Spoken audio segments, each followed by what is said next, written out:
내일 죽을 것처럼 기도하라.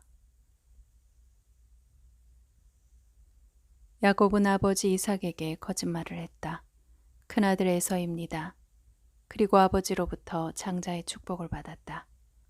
두 형제의 갈등은 뱃속에서부터 시작되었다. 이 사건은 에서를 더욱 증오심과 복수심으로 불타게 만들었다. 야곱은 브엘세바를 떠나 하란으로 야반도주했다. 베델에 이르러 잠을 자다가 여호와께서 꿈에 나타나셨다. 야곱은 조부 아브라함처럼 숭고한 인격이나 이삭처럼 온유한 성품을 지니고 있지 않았다. 그럼에도 불구하고 하나님의 약속에 대한 불타는 열망과 확고한 믿음이 있었고 이를 보신 여호와께서 그를 만나 주셨다. 반면에 에서는 그 중심에 세상을 추구하는 마음이 있었다. 야곱은 하란에서 삼촌 라반의 종으로 20년간 일했다. 속임수의 전문가였던 야곱은 라반에게 속아 노동의 착취를 당했다. 처음 14년은 단지 두 아내를 얻기 위한 노동이었다. 마지막 6년은 라반과 품삯 계약을 맺은 야곱이 번성한 기간이었다. 야곱은 자신의 몫으로 계약을 맺은 아롱진 양과 염소를 많이 낳게 하려고 독특한 방법을 사용하였다. 당시 비과학적인 그런 관습이 목동들 사이에서 유행하였을 것이다. 점이 있거나 아롱진 양과 염소가 많이 태어나는 것은 전적으로 하나님께서 간섭하셨기 때문이다. 거부가 된 야곱은 하란에서 얻은 재물과 4명의 아내와 11명의 아들을 데리고 고향으로 떠났다. 고향을 목전에 두고 브니엘에 도착한 야곱에게 들려온 소식은 그의 간담을 서늘하게 만들었다. 당신의 형님이 지금 400명을 데리고 당신을 만나러 오고 있습니다. 야곱은 너무 두렵고 괴로워서 사람들과 가축들과 가족까지 두 무리로 나누었다. 그리고 에서에게 보낼 선물까지 치밀하게 준비했다. 에서가 선물로 받은 550마리의 가축 때문에 무리의 속력이 현저하게 느려질 수밖에 없었다. 선물을 받은 에서는 야곱에 대한 감정이 누그러졌을 것이다. 야곱은 이처럼 철저한 계획을 세웠다. 에서가 와서 한 무리를 치면 나머지 무리는 피할 수 있을 것이다. 야곱의 간사한 성품이 그대로 보이는 행동이었다. 야곱은 가족들을 먼저 보낸 후 야복강에 혼자 남았다. 뜻밖의 이름을 밝히지 않은 어떤 사람이 나타나 밤새도록 야곱과 씨름을 하였다. 남 모르는 사람과 씨름이라니 그것도 이 위중한 시간에 씨름이나 하고 있을 상황인가.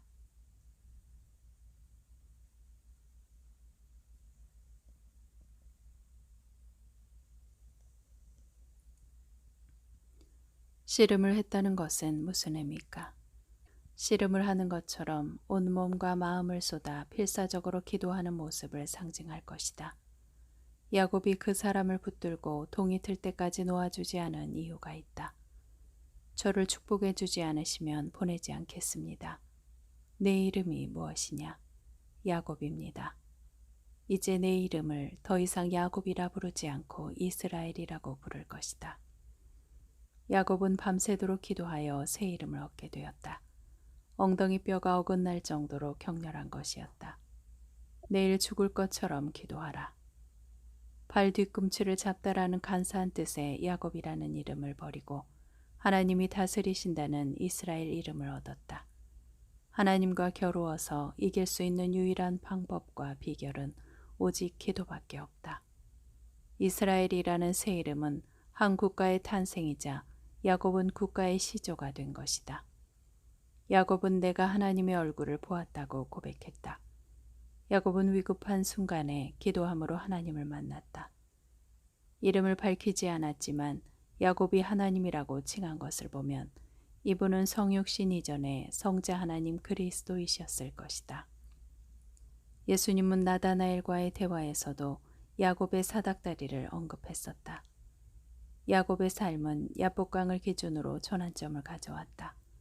그의 성품은 그 이후로 간사한 면을 찾아볼 수 없었다.